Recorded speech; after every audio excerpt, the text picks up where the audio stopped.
Welcome to episode number 4 of our study of the book of Hebrews. Today we are in Hebrews chapter 2, verses 5 through 18. So we're going to cover chapter 2 through the end of the chapter, starting in verse 5 here today in episode number 4. Now, what we have been talking about and looking at in the first couple of chapters of the book of Hebrews is that the writer of Hebrews has really been identifying and trying to help us understand the question, who is Jesus? Who is he? And as you understand who he is, it will directly impact your life. Now, people have been wrestling with this question from the time that he was there. Who is this Jesus? Who is Yeshua in the Hebrew language? Who is he and what should we be paying attention to, and what we believe about him will directly affect our lives. Really, if you look at the things that Jesus taught, there was only two possible conclusions that people could come to about Jesus. He was either Lord or he was a lunatic, because the things that Jesus said would have had him locked up in an insane asylum. So if he was if he was a lunatic, then he deserved to be locked up. But if he is Lord, then we should absolutely be paying attention to who he is and what he actually was saying in life. So with this understanding of who is Jesus, we looked at the fact that Jesus is not an angel. We looked at the fact that he was created over angels, or I'm sorry, he created the angels, that he was the creator, they were the created. Jesus is not an angel. Jesus, according to what other world religions say, he was not just a good guy. Jesus was not a brother of Satan. He was not any of those things. Jesus was also not a prophet of God. He was not just some prophet that was sent with a message like the prophets of the Old Testament. Who is Jesus? Well, here's what the writer of Hebrews has gone on to say. He is fully God. He is the heir. He is the creator. He is the all-knowing one. He is the one whom the Father refers to as God. He's one who has a throne in heaven. He has all authority. Now, chapter 2 goes on to discuss even further. He is also the wonderful picture of God. He is the one spoken of from the Old Testament. He is the one spoken of as the Messiah. He is the one that did all kinds of incredible miracles and signs and wonders and gifts according to not his own will, but the will of God by the power of the Holy Spirit. He was spoken about in the Mosaic law. He was prophesied about time and time again. He is the fulfillment of all that the Old Testament was pointing to. He is the fulfillment of the Old Covenant. Now, today we're going to see that Jesus is not just that, he's also fully man. So what we see in Jesus that's so important for us to wrap our brains around, which is a hard concept, that Jesus is both fully God and he is also fully man. So he is fully God and he is fully man. So he is not like half God, half man. That's not who he is. He is fully. So he is a 100% God and he is 100% man at the exact same time. As man, he came in what was called the Incarnation. The Incarnation is where you get the word carnate, which talks about the flesh. Incarnation is in flesh, in the flesh. His coming in the flesh as man, yet he came 100% and fully God. So this is the point that the writer of Hebrews is trying to make to us to get us to wrap our brains around, that Jesus was not a created being. He was not a prophet. He was not an angel. He was not just some good guy. He is not just man, and he is not just God. He is the fully man God. He came 100% man, 100% God, and this is what we need to understand about him as we move forward in life. Well, let's look at the things that were said in chapter 2, verses 5 through the end of the chapter. So starting in chapter 2, verse 5, we see the glorious humanity of Jesus, that he is fully man, yet at the same time being fully God. Now here's what the writer of Hebrews goes on to say. And he is going to quote, by the way, Psalm chapter 8, verses 4 through 6, when he quotes this at the end of this verse that you see on the screen now. For he Now, who is the he? That is the Father. For he, God himself, has not put the world to come of which we speak in subjection to angels. So what does that mean? It means that the angels aren't the authority over the world. The angels are not in place of authority and putting the world into subjection. But one testified in a certain place saying, and this is the quote out of Psalm 8, verses 4 through 6, what is man that you are mindful of him, or the Son of Man that you take care of him? The Son of Man just is a reference to a son of Adam. It is humanity. It's not. This is not a reference to Jesus. This is a reference to humanity. What is man that you are mindful of him, or the Son of Man that you take care of him? So basically, it's asking that question. Mankind is not all that great. Why, God, are you mindful of mankind? We have messed up. We have screwed up. We are not anything great. What is man that you are mindful of him? What is the Son of Man, the son of Adam? Why would you even take care of people? Yet God does. What is man? Why are you even taking care of him? Why are you mindful of him? Well, here's the answer. Yet you, God, have made man a little lower than the angels. You have crowned man with glory and honor, and you have set him over the works of your hands. You have put all things in subjection under his feet. So, in the order of creation, he created angels with a specific purpose to be messengers of God, to serve God in whatever function God desires. And he made mankind a little lower than the angels because we don't have the same role. We are a little lower than the angels, but we don't serve angels. Instead, we serve God, who is the creator, who created and brought about his creation. Mankind has also received glory and honor. And mankind has been set over the world, over the earth. We are in a position of authority over the world that God has created. God did not put the angels in charge of his creation. He put mankind in charge of his creation. We are having the ability to subject anything in this world. So you see examples of this if you go to the zoo. You see animals that have power and have authority and have honor. These animals that have been created in such awesomeness, yet every animal is in subjection to mankind. You know that every animal, pretty much every animal, has a fear of mankind built within them because the animals are in subjection to mankind. So, what is man that you would be mindful of him? What is man that you would even care? Why would you even give man any kind of honor? Yet, God, you have given mankind glory and honor, and you have put mankind over the top of your creation. We are to be responsible for your creation, and all of your creation is underneath the authority of man. Um, God put all things, and I just want you to notice that little word there. It says that you have put all things in subjection under his feet. Not some things, but all things are under the subjection of human beings.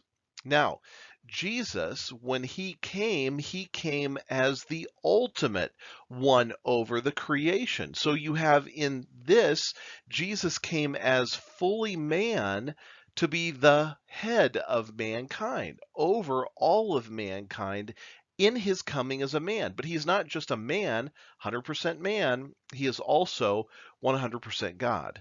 And so in his 100% God, he is ruler over all things. And in his coming as a man, he is over all of creation. Everything is in subjection to him. Well, now we're going to see a problem and a solution that's going to come up. So now we see a problem and a solution that is taking place.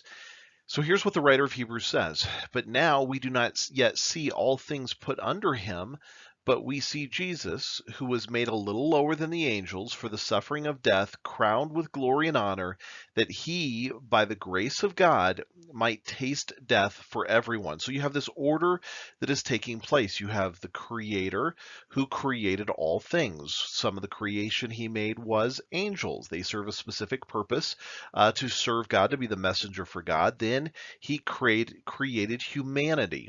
He created all of humanity. Then all of humanity will put all things into subjection. We are called to be rulers over the creation. And so Jesus, though, was made, and he was made a little lower than the angels. Now, how was Jesus made? Well, that is the virgin birth. The virgin birth, the immaculate conception of Jesus being born, not of a father, but of the heavenly Father, with the Virgin Mary. It was a miraculous conception.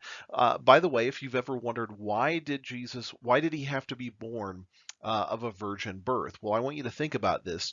The seed of sin would pass from Adam and Eve, and it would pass down through all mankind. Now, how is the seed of a person being passed? Well, that is always passed through the male. The male passes the seed to the wife, or to the wife, to the woman, and they therefore conceive a child. But it's always the seed of man that is passed to the egg of a woman throughout all mankind. If Adam and Eve sinned and they were going to pass on this genetic mess, this this sin nature, this genetic defective sin nature to every person would be born of it, because we are all born of the seed of man. It's from our father, from his father before him, so on and so forth. But guess what happened in the creation of Jesus at this time? Jesus came and was born with not a man, but he was born of a woman. So you take the male part of that out of the picture, and now you inject into that a holiness into the mix with the egg of woman, and that would produce a holy child. It's the only one that's ever happened, the only miraculous conception that has ever happened. And what it did was it broke the line of the seed of man passing down to the seed of man. So if Jesus had been born of just another guy, the seed of sin would have passed down to him into his genetic makeup, and he would have been corrupted. He had to have been born without the need of the seed of man in order to be holy. So we have the virgin birth without the seed of man. He was created. He was created a little lower than the angels, and he was created at the head of humanity. So he was created right in here.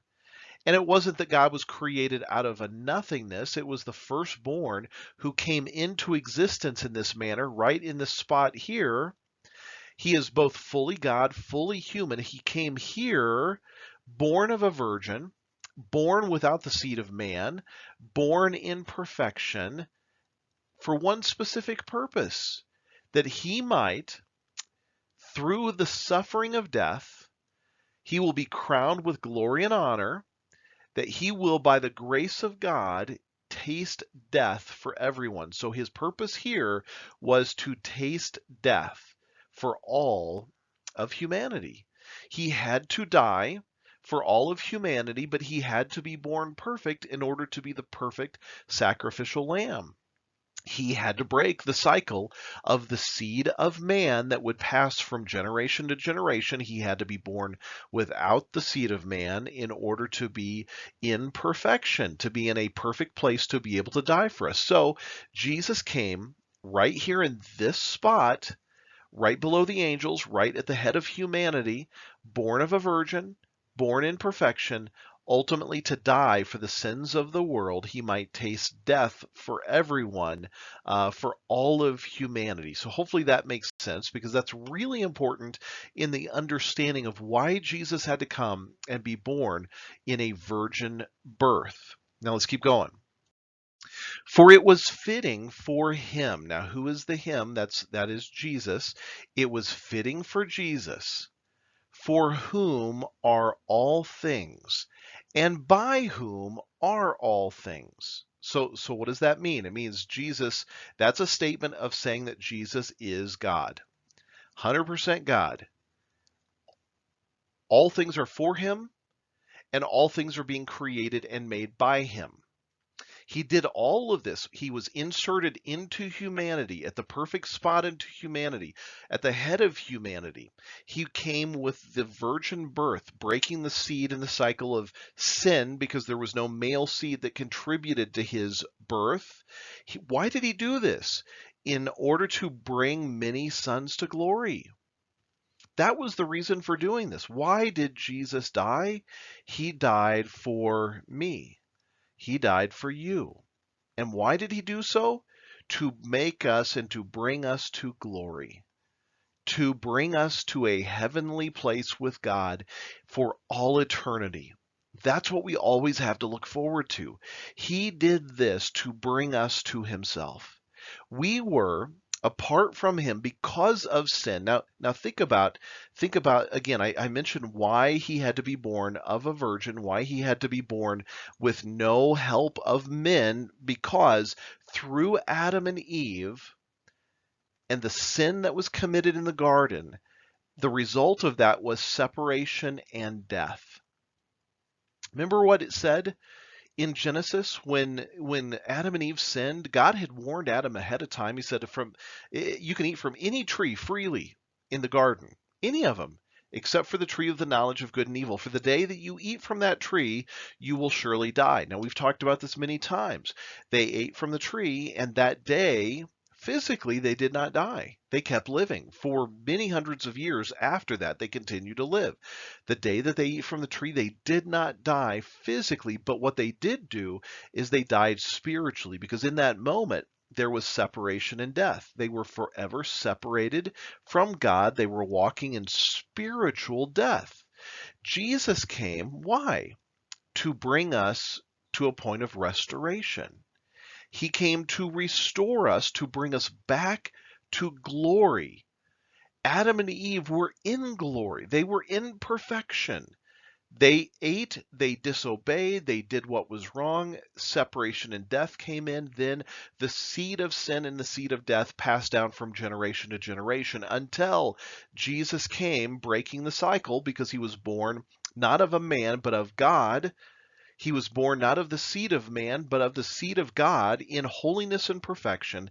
He did so and suffered on our behalf in order to bring many sons to glory. That the word sons is not gender specific. It just means many children, to bring many sons and daughters to glory, to make the captain of their salvation perfect through suffering. So Jesus suffered a death that we deserved, and he gave us the glory that we don't deserve in order that we might have life abundantly, that we might be made one with God, that we might have hope in him. For both, he goes on to say, for both he, Jesus, who sanctifies, and those who are being sanctified are all of one. Who are being sanctified? That's you and I who have trusted in Jesus. Jesus and we who are being made right, who have trusted in the name of Jesus, who are being sanctified, we have been brought near to God through his kindness and his grace.